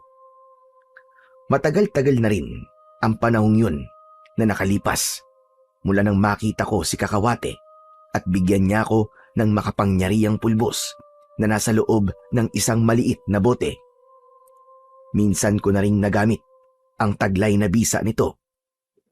Ang totoo ay hindi lang ang pagtitinda ng mga inani naming sibuyas at bawang ang tunay na dahilan ng pagtungo namin ni Kaloy sa baryo Pulang Lupa, kundi dahil nakarating din sa kaalaman ko na may kakaibang nilalang ang naroon at ginagawang pugad ang baryo.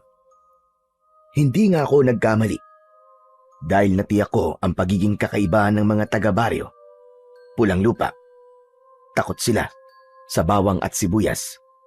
Sa una ay baka nagkakamali lang ako ng hinala. Ngunit sa pagmamanman namin ni Kaloy ay natiyak kong mga kampon nga ng dilim ang marami na naninirahan doon. Subalit meron pa ring hindi nila kalahi, katulad na lamang ni Aling Epang. Kaya nga lang nalalagay sa panganib ang buhay niya ngayon dahil nawawala ito. Bagay na kailangan kong gawan ng paraan. Dapat kong malaman kung nasaan si Aling Epang at sinong kumuha sa kanya. Bagamat may hinala na ako kung sinong posibleng kumuha sa kanya, yun ang dapat kong matiyak. Iniwan ko ang natutulog kong anak sa bahay ni Aling Epang. Hindi ko na kailangang isama pa si Kaloy. Ikinabit ko na rin sa aking bewang ang patalim na pilak. Handa na ako para hanapin si Aling Epang. Lumabas na ako ng bahay. Inihanda ko ang sarili ko dahil anuman sandali ay posibleng may umatake sa akin. Tahimik ang gabi. Ang liwanag mula sa buwan ay hindi sapat upang ganap kong makita ang aking mga daraanan. Iisa ang lugar na sinasabi ng isip ko kung saan ako pupunta. Sa barangay hall, doon ako pupunta. Magbabaka sakali akong naroon si Aling Epang at doon siya dinala ni Kapitan Samuel na siyang aking pinaghihinalaan. Wala pa rin akong nararamdaman at nakikitang anumang hadlang sa aking dinaraanan, bagay na ipinagtaka ko. Maya-maya pa, umalulong ang mga aso. Kapag may ganong kakaibang ingay ang mga aso, ay may nakikita itong kakatwa o hindi pangkaraniwan. Kaya naghanda ako. Ano man pwedeng mangyari sa gabing yon, ay hinding-hindi ako aatras. Ipinagpatuloy ko ang aking paglalakad. Hanggang sa bandang dulo ng aking daraanan ay may natanaw akong nakaharang sa aking daan. May kadiliman, kaya hindi ko masyadong mawari kung ano ang mga nakaharang na yon. Ipinagpatuloy ko ang paglalakad at gano'n na lamang ang aking pagkabigla nang makita ko na ang mga tao na nakaharang sa daraanan ko. Halos magkakadikit sila at magkakatabi. Madilim ang kanilang mga muka, namumula ang kanilang mga mata at matatalim ang tingin nila sa akin. Kaya isang bagay lamang ang agad na pumasok sa isip ko. Hindi ako maaaring magkamali. Sila na ang mga aswang sa lugar na yon. Huminto ako dahil walang madaraanan. Nakaharang ang mga kakatuwang nilalang. Nanatili rin silang walang kibo. Sa palagay ko, nakikiramdam din sila kagaya ko. Habang pinakikiramdaman ko ang mga nilalang na ang layo ay nasa 10 metro, inihanda ko na ang sarili ko. Hinawakan ko ang patalim na pilak. Kumuha na rin ako ng ilang piraso ng bawang at sibuyas sa aking belt bag at inilagay ko yun sa loob ng aking suot na pantalon. Halos sabay-sabay na sumigaw ang mga nilalang na nakaharang sa aking daraanan. Mahirap ipaliwanag ang kanilang sigaw dahil iba-iba yun, kaya lalong nakakarindi at masakit sa tenga. Kasabay ng kanilang mga sigaw ay ang pagbabago ng kanilang mga anyo. Iba-iba ang kanilang anyo. Magkakaiba sila ng uri ng aswang. May naging anyo ng gaya ng mabangis na hayop. Merong naging malaking ibon. Ang iba ay nagkaroon ng pakpak. At merong tinubuan ng makakapal na balahibo at mga pangil. Naku po, hindi lang pala isang uri ng aswang ang mga naglulungga dito sa baryo Pulang Lupa. Iba't ibang uri ng aswang ang mga to. Anak ng diablong buang, oo. Kanya-kanyang sugod ang mga ito. Alam kong hindi ko mahaharap ng sabay-sabay ang mga ito. Nagamit lamang ang patalim na pilak.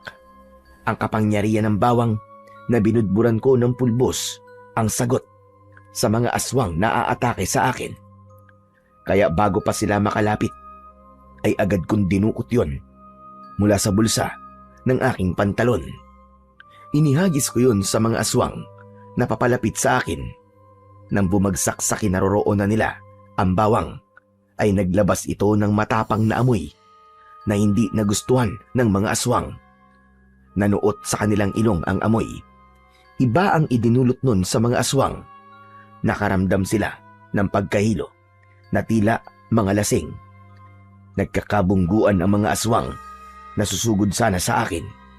Ang lumilipad naman na aswang ay tila nahilo sa ere at bumagsak ng pasadsad sa lupa. Nagpatuloy naman ang paglabas ng kakaibang amoy sa inihagis kong bawang.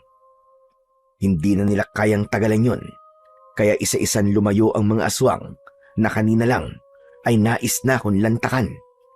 Kanya-kanya sila ng takbuhan papalayo. Ang iba ay hindi mawari kung saan direksyon patutungo. Hindi alam kung saan magtatago. Ang mahalaga sa kanila ay makalayo at iwasang masinghot ang kakaibang amoy na inilalabas ng bawang. O ano? Mga dinapurak kayo ng diablo! Amoy pa lang yan, ha? Natataranta na kayo. Paano pa kaya kung ito naman sibuyas ang ihagis ko sa inyo? Di ako may paglalagyan talaga kayo. Mga impakto kayo.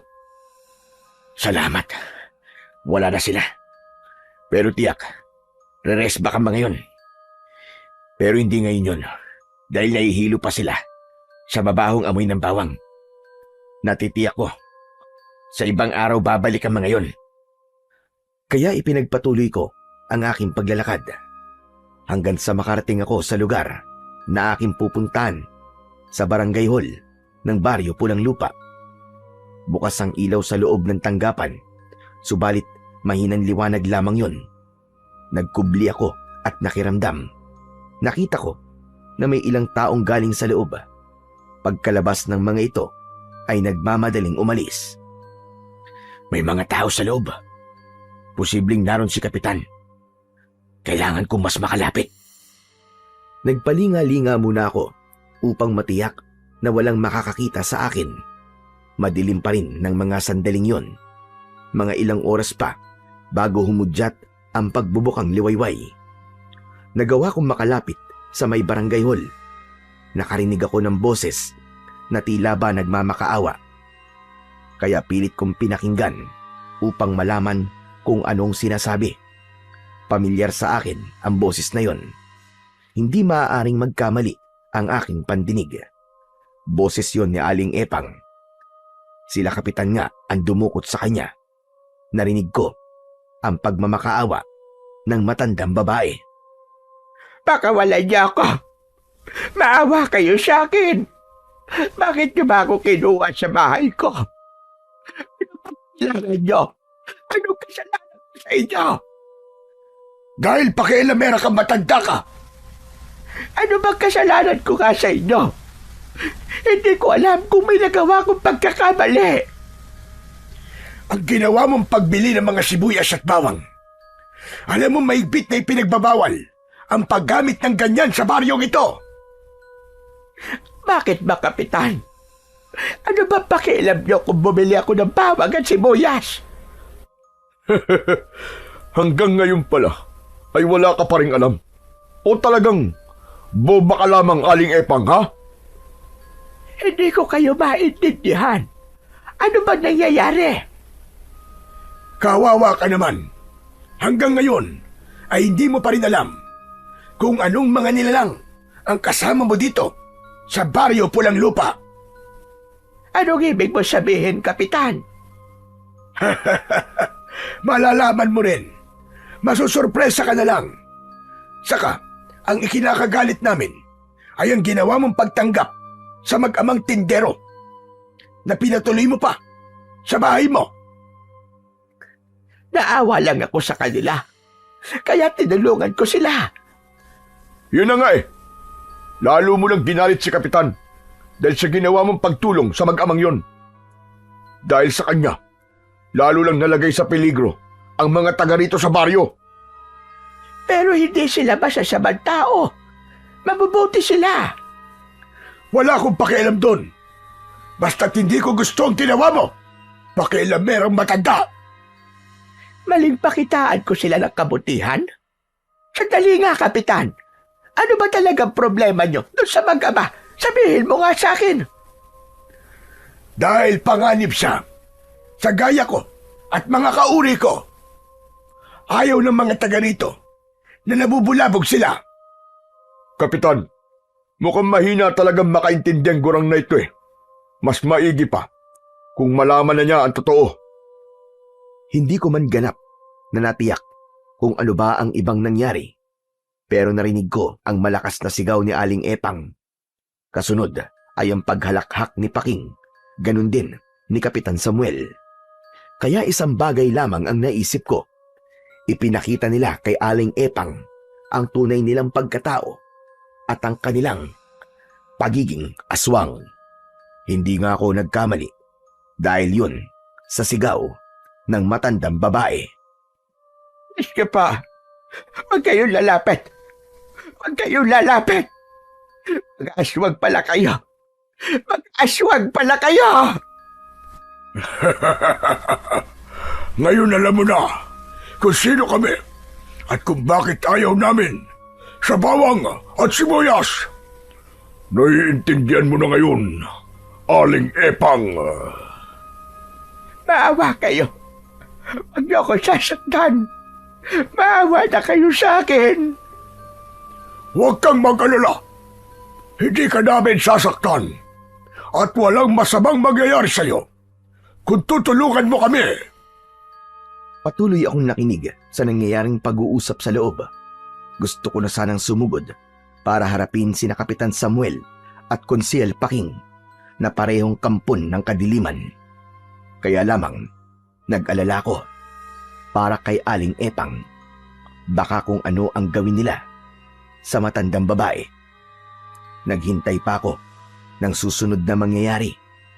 Wala pa rin silang kaalam-alam na naririnig ko ang lahat ng mga pinag-uusapan nila. Hindi ako makapaniwala sa sunod kong narinig. Walang masamang mangyayari sa'yo kung susunod ka sa ibig naming mangyari. Ano yon?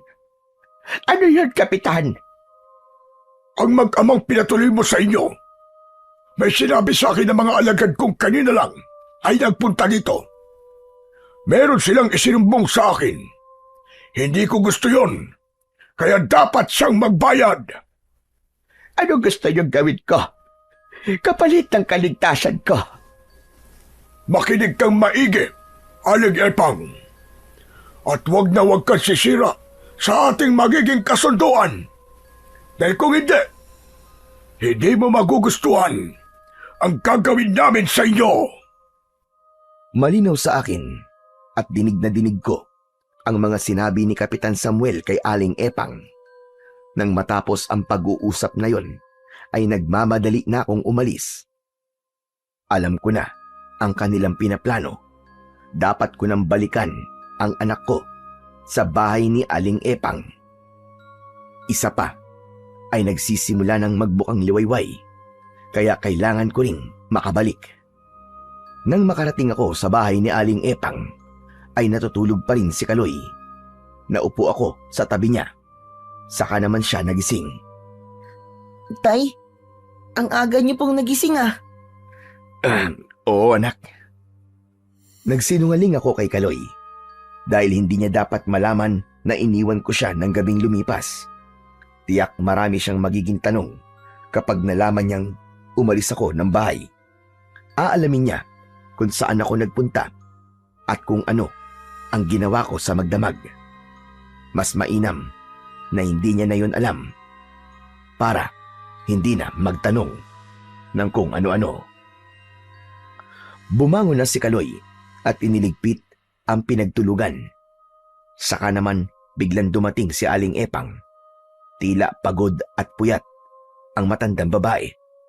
Kailangan kong magkunwari na wala akong alam. Oh, Aling Epang, saan kayo galing? Pambihira, sobra kami nag-alala sa'yo. Oo nga po, Aling Epang. Hindi po namin alam kung saan po kayo hahanapin. Aling Epang, kumusta ho kayo? Ayos lang. Ayos lang ako, Goryo. Aling Epang, puyat ho ba kayo? Abay, parang wala ho kayong tulog ah.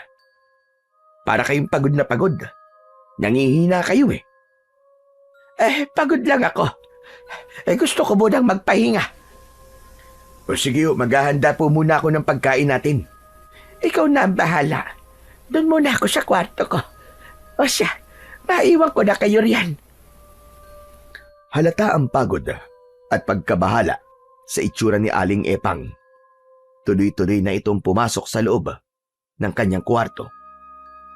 Tay, parang may sakit po si Aling Epang, no? Baka talagang pagod lang siya, kaya matamlay.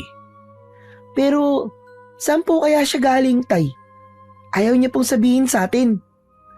Hayaan na lang muna natin siya, anak. Kung ayaw pa niyang sabihin sa atin, karapatan naman niya yun eh. O siya, doon muna ako sa kusina at maghahanda lang ako ng pagkain.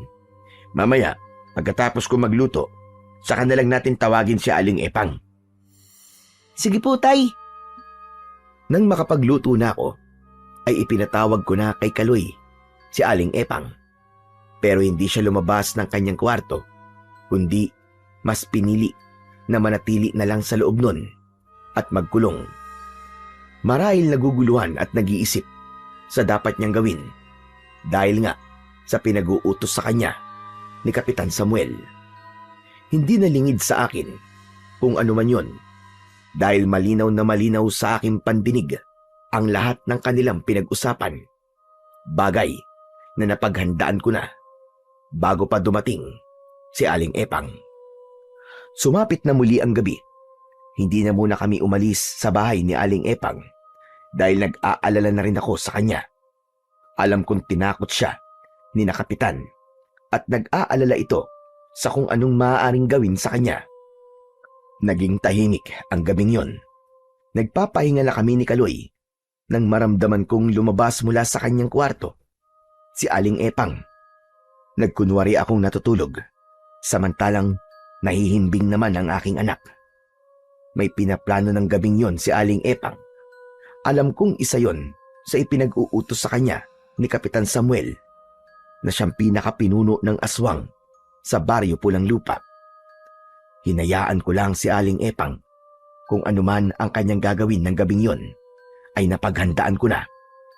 Maya-maya pa, ay narinig kong binuksan ng matandang babae ang pinto ng bahay. Lumabas siya na may dala. Nang matiyak ko na nakalayo na si Aling Epang, ay saka ako bumangon. May kutob na ako sa kanyang gagawin. Kaya pinuntahan ko ang pinaglalagyan ko sa mga natirang sibuyas at bawang na nasa sako. Anak ng Wala na rito. Tama ba ang kutob ko? Kinuha ni Aling Epang ang mga bawang at sibuyas. Isa nga sa pinag-utos ni na Kapitan Samuel. Ayang alisin ang mga yun dito sa bahay niya. Dahil alam nilang maaaring gawin kong pangontra yun laban sa kanila.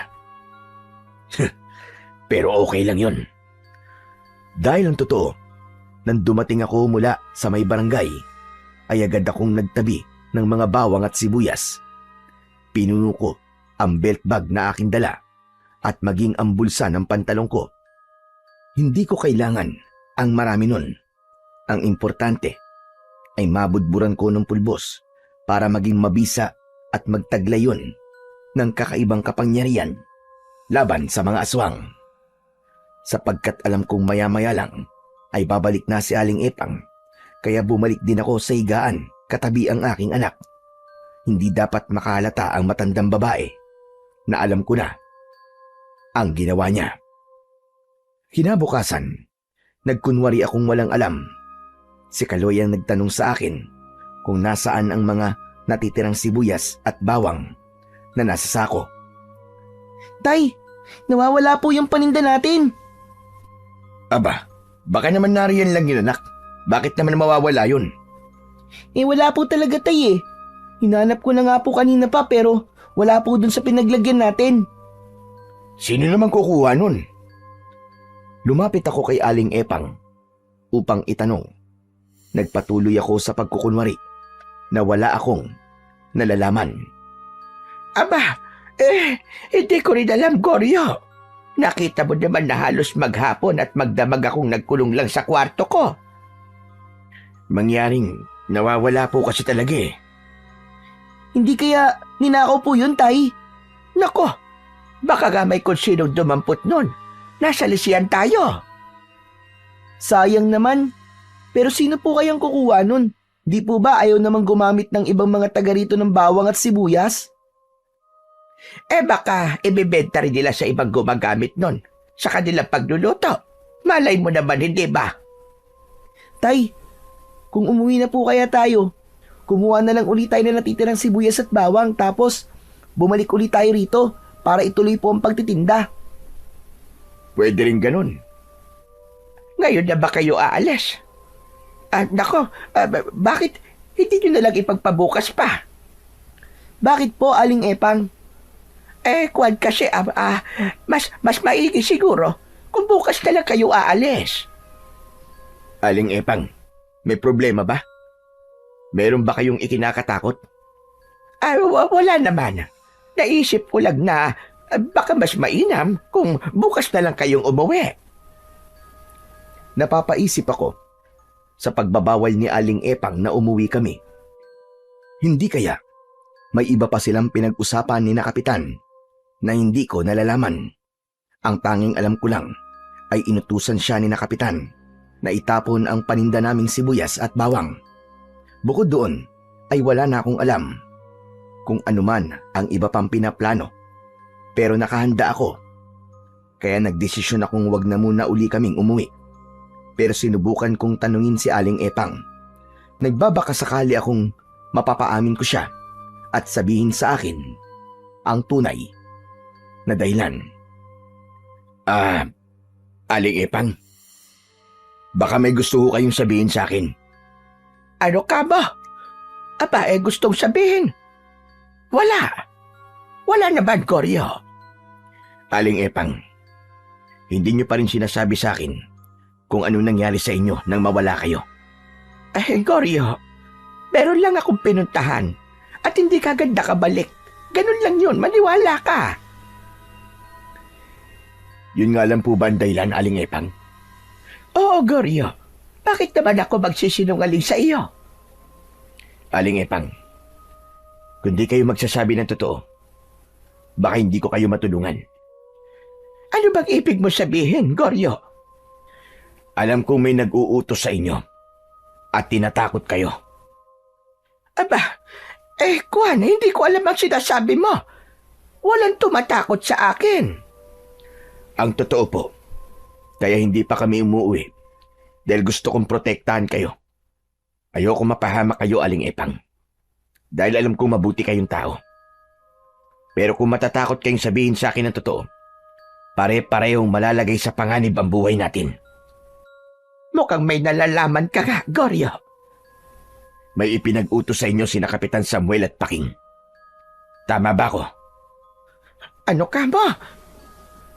Ako na lang ang tanging makatutulong sa inyo, Aling Epang. Dahil alam ko na rin ang totoo nilang pagkatao. Mga aswang sila. Alam mo na. Hindi makapaniwala si Aling Epang sa aking sinabi. Maging ang narinig kong pag-uusap nila nung nakaraang gabi. Kaya wala siyang maililihim sa akin.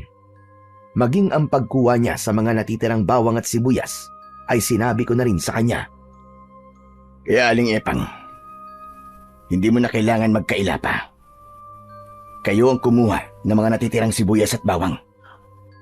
Pasensya ka na, Goryo. Saan nyo dinala yun? Itinapon ko sa may ilog. Pinaanod ko para hindi na mapakinabangan dahil yun ang inutos sa akin ni Kapitan. Naiintindihan kita, Aling Epang. Natakot sila sa mga sibuyas at bawang dahil maaaring gamitin ko yung pangontra laban sa kanilang mga aswang. Maging yung para sa pagluluto ko ay kasama ko na rin itinapon. Wala nang natira. Dahil natakot ka sa kanila. Sige, Aling Epang, magsabi pa kayo. Ano pang pinapagawa nila sa inyo na hindi ko nalalaman? Plano nilang patayin kayo mag-ama ngayong gabi. Kaya ba, pinagbabawalan mo kaming umuwi? Oo, Goryo. Dahil ako ang siyang mapapahamak kapag hindi ko sila sinunod. Papatayin nila ako at ipapalapa sa mga aswang na kumakain ng laman loob ng tao. Kaya di na baling mapahamak kami ni Kaloy. Mailigtas niyo lamang ang sarili niyo, ganun ba? Patawad, Goryo, patawad. Ayoko rin gawin yon, pero natakot talaga ako, naguguluhan ako. Hindi ko alam ang aking gagawin. Ayoko pag mamatay. Tapos sa kamay pa ng mga aswang. Kakaibang uri sila ng aswang. Hindi sila aswang bangkilan na pumatay sa asawa ko. Mga aswang pa rin sila na dapat mong pagigantihan. Huwag na kayo mag-alala, Aling Epang. Akong bahala sa inyo. Hindi ko kayo pababayaan. Paano, Goryo? Paano? Ano ang gagawin mo? Makakaya ko silang harapin. Makakaya mong harapin ang mga aswang. Alam mo ba sinasabi mo, Goryo? Gusto mo bang ipahamak ang buhay mo? Hindi. At alam kong makakaya ko sila gamit ang mga armas na taglay ko. Kaya ngayon naman, ay ako makikiusap sa'yo. Ako naman ngayon ang humihingi sa inang pabor. Ng tulong. Anong tulong, Goryo? Sabihin mo. Kung paano natin malilipol ang mga aswang na naninirahan sa lugar na ito. Lalo ng kanilang pinuno na sina Kapitan Samuel at Paking. Gusto mong tulungan kita, ganun ba? Oo, yun ang dapat mong gawin, Aling Epang. Kalimutan mo na ang anumang sinabi nila sa'yo. Alisin nyo na rin ang takot sa kanila. Tayo ang nararapat na magtulungan para sa ating kaligtasan. Kaya kinausap ko si Aling Epang kung paano niya ako matutulungan para gawin ang naiisip ko na plano. Pinakinggan naman akong mabuti ng matandang babae. Alam kong nakuha ko rin ang kanyang tiwala. Dahil nga walang katiyakan ang anumang ipinangako sa kanya ng mga kampo ng dilim. Anumang oras ay maaaring magbago ang isip ng mga ito. Posibleng lalo niyang ikapahamak. Ang naging pag-uusap pala namin ni Aling Epang ay napakinggan ni Kaloy. Tay, bakit hindi niyo ako sinasama sa plano niyo ni Aling Epang? Anak, mas maigi kung hindi ka na makikialam. Delikado ang gagawin namin, anak, para sa isang batang kagaya mo. Hindi po ako papayag. Kailangan kasama po ako. Gusto ko rin po makatulong sa inyo, Tay. Pero anak, madadamay ka lang. Kaya ko na po. Gusto ko rin po lumaban sa mga aswang. Hindi ako natatakot sa kanila. Wala akong nagawa kundi ang pumayag na lamang sa ibig ng aking anak. Kung hindi ko siya isasali sa aking plano, baka lalo lang may hindi magandang mangyari.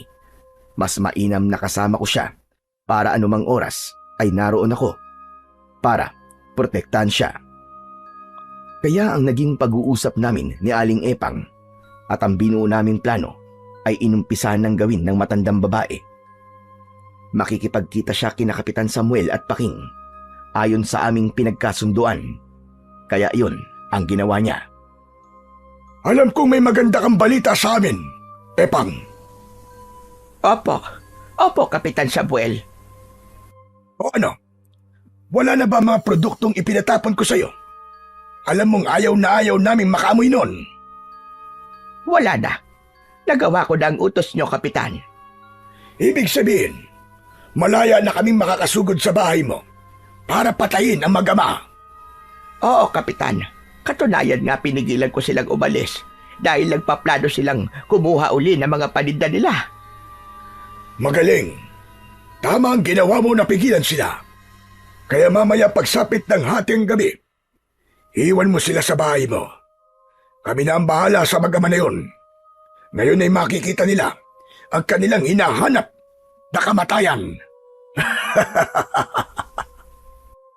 Matapos ang naging pakikipag-usap ni Aling Epang kina Kapitan, ay bumalik siya ng bahay at sinabi niya sa akin ang ibig mangyari ng mga ito. Tama ang hinala ko, na pinagpaplanuhan nga nila akong patayin sapagkat alam nilang ginagamit kong panlaban sa kanila ang bawang at sibuyas. Kaya ito ang una nilang ginawan ng paraan para mawala at hindi maging hadlang sa kanilang plano. Pero nagkakamali sila dahil nakapagtabi na ako ng sapat na bilang ng sibuyas at bawang para gamitin kong panlaban sa kanila. Salamat at ipinaalam mo sa akin ang ibig nilang mangyari, Aling Epang. Oo, Goryo. Dahil higit ako nagtitiwala sa iyo. Alam kong ikaw ang tangi kong kakampi. Dahil tayo magkauri, sila'y masasama. Mga kampon sila ng demonyo.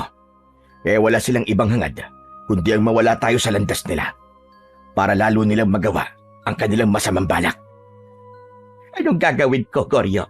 Tiyak mamaya pagsapit ng hating gabi ay darating sila rito para patayin kayo mag-ama.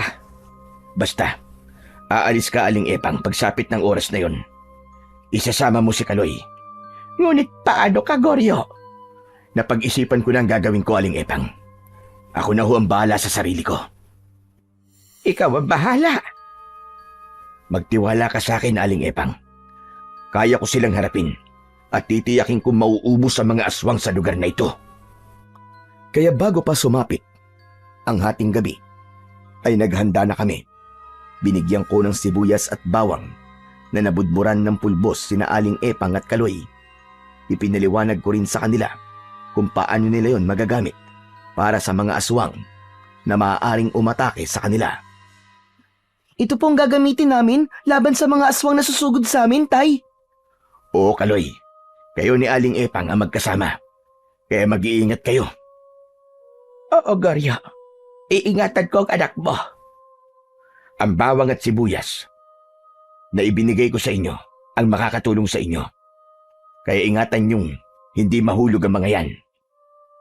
Nang sumapit na ang takdang oras na inaasahang pagdating ni na Kapitan Samuel, ay pinaalis ko na sina Aling Epang at Kaloy para yon sa kanilang kaligtasan.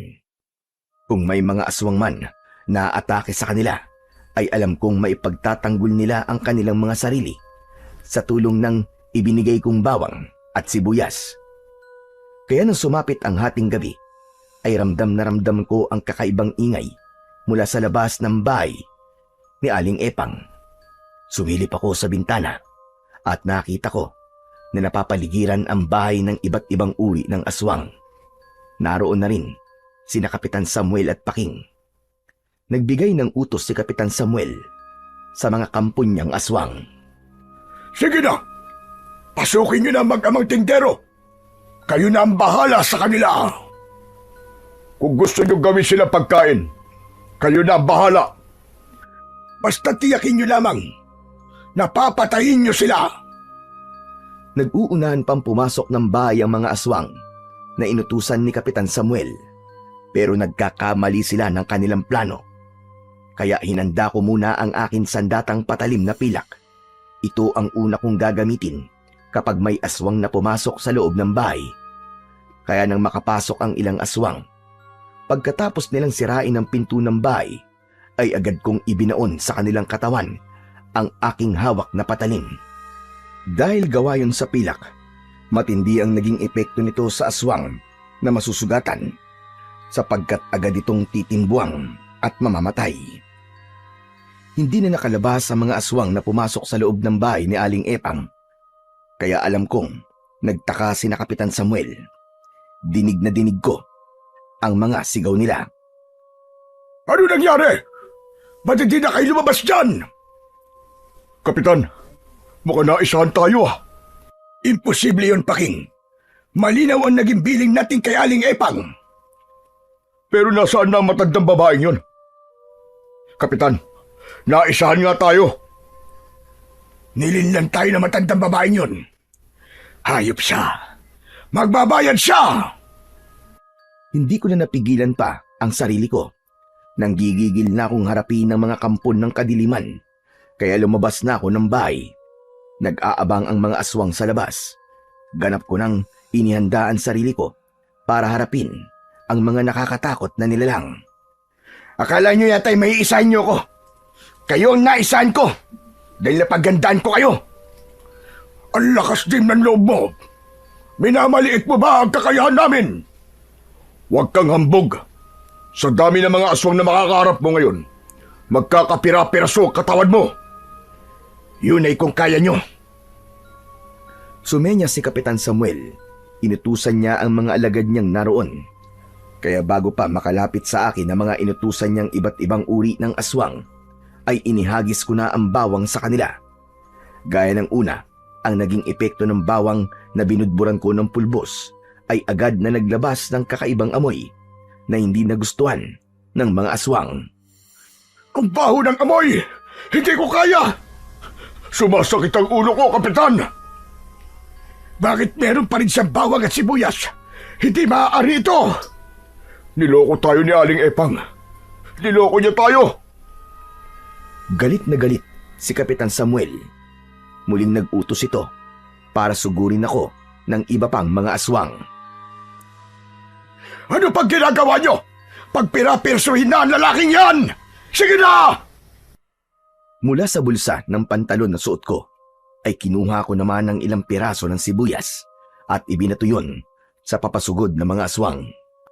Sa bawat paghagis ko nun at bumagsak sa lupa ang sibuyas, ay lumilikha yun ng pagsabog, kaya tumitimbuang talaga ang mga aswang at hindi na sila makalapit sa akin.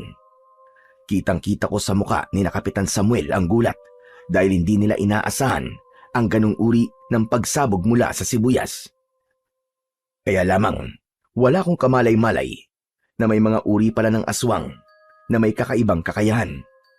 Nagagawa nilang magbago ng anyo para maging maliit na hayop at nagawa nilang makagapang patungo sa aking likuran. At nang naroon na sila, pinigilan nila ako para hindi na ako makapagtapon pa ng bawang at sibuyas. Nawala na ang bisa ng inihagis kong bawang. Naglaho na ang kakaiba nitong amoy, kaya kailangan maghagis ng panibago. Pero paano ko gagawin yon kung hawak na ng aswang ang aking mga kamay? Ungas! Akala mo yata'y may isaan mo kami. Mas matalino ang mga alagad ko kaysa sa'yo, Goryo. Paano ka ngayon? Kung ako sa'yo, magdasal ka na. Dahil ngayon na ang kamatayan mo. Asa na ngayon ang yabang mo? Hanggang diyan ka lang pala. Habang hawak ako ng mga aswang, ay natanaw ko sa di kalayuan sina Aling Epang at Kaloy. Lumabas na sila sa kanilang pinagtataguan. Kitang-kita ko ang ginawa nilang pagsunod upang ako'y tulungan. Hinagisan nila ang mga aswang ng hawak nilang bawang at sibuyas dahil galing sa likod ang dalawa, kaya hindi nakaiwas ang mga aswang at tumama ang mga yon sa katawan nila. Sumabog ang sibuyas. Ang mga hindi naman tinamaan ay sumakit ang ulo dahil hindi kinaya ang inilabas na amoy ng mga bawang at sibuyas. Maging ang aswang na may hawak ng mga braso ko ay nataranta at binitiwan ako. Hindi nila kaya ang matinding amoy. Kaya nang mabitiwan ako, ay sinamantala ko ang pagkakataon para isa-isang ihagis na rin sa kanila ang mga sumasabog na sibuyas. Nagkanya-kanya ng takbo ang mga aswang Subalit dahil sa matinding amoy, ay nakakaramdam sila ng matinding hilo, kaya hirap silang makalayo. Bagkus ay nagsibagsakan na sa lupa. Nagtulong-tulong kami ni Aling Epang at Kaloy upang tiyaking mauubos ang mga kampon ng kadiliman. Kaya gamit ang kapangyarihan ng bawang at sibuyas, ay tiniyak naming walang makakaligtas, isa man sa kanila. Maging sina Kapitan at Paking ay tumimbuwang at habol ang kanilang hininga. Kaya nilapitan ko sila at itinarak sa kanilang katawan ang patalim na pilak upang matiyak ang kanilang kamatayan. Kumisay-kisay pa sila nang ibaon ko sa katawan nila ang patalim. Nagpupumilit pa silang manlaban, pero wala na silang nagawa dahil nagpatuloy na sila sa panghihina hanggang sa tuluyan na silang malagutan ng hininga. Pinagsama-sama namin ang mga bangkay ng aswang na nagkalat sa paligid at hinagisan yun ng sibuyas hanggang sa masunog ang mga ito. Yan ang nababagay sa mga masasamang nilalang na katulad ninyo, ang mamatay sa init ng apoy. Tama lang po na masunog po sila, Tay. Mga kampon sila ni Satanas. Diyan sila nababagay. Muntik na nila akong balilang. Ngayon ko naintindihan kung bakit kayo napadpad sa baryong ito, Goryo. Dahil ikaw ang magiging tagapagligtas at lilinis sa lugar na ito mula sa lumalaganap na kasamaang hatid ng mga kampon ng kadiliman. Yun talagang tungkulin ko, Aling Epang. Bagay na hindi ko matatakasan dahil yun ang nakatadhana sa akin. Tay, matagal niyo pong itinago sa akin ang tungkol dito. Dahil ayoko madamay ka, anak. Pero ngayon, alam kong magiging katuwang na kita para ipagpatuloy ang aking misyon. At handang-handa po akong tulungan kayo, Tay. Papatayin natin ang lahat ng mga aswang na naghahatid ng takot sa lahat ng mga tao. Maraming salamat sa tulong niyong mag-ama. Malabang, bahagi na rin ng mga aswang na yon ang pumatay sa asawa ko. Ngayon, tiyak na mas marami na kayong magiging suki. Tapos na ang dilim dito sa baryo. Ang mga natitirang naninirahan dito ay matagal lang naghihintay na makagamit ulit ng bawang at sibuyas sa kanilang pagluluto. Dahil wala na ang mga taong nagbabawal at nananakot sa kanila. Siguro po, Aling Tepang, hindi na kami magtitinda pa rito. Aba, bakit naman? Kung kailan darami na ang inyong suki, saka naman kayo hindi magtitinda. Dahil may ibang lugar ulit kaming kailangan puntahan. Pero mabibigyan din namin kayo ng bagong pagkakakitaan. Kami ay magdadala sa inyo ng mga sibuyas at bawang na ititinda. Aba, sige, magandang ideya yan, Goryo. Ako na lang ang magtitinda rito sa baryo Pulang Lupa ng mga sibuyas at bawang. Aba, binigyan niyo pa ako ng pagkakakitaan. At doon nagtatapos ang dilim at kasamaan sa baryo Pulang Lupa. Kaya babalik na ang kapayapaan at magiging malaya na ang mga naninirahan para minsan pa'y mapasarap ang kanilang mga lutuin dahil wala nang nagbabawal para gamitin ang mahahalagang sangkap sa kanilang mga lulutuin. Ang bawang at sibuyas. Ang kadiliman at kasamaan ay hindi tumitigil upang tayo ay ninlangin. Lagi silang may paraan upang tayo'y ibulid sa kapahamakan. Subalit, huwag tayong papayag na tayo ay mapagtagumpayan. Tiwala sa may kapalang kailangan at tayo'y kanyang tutulungan.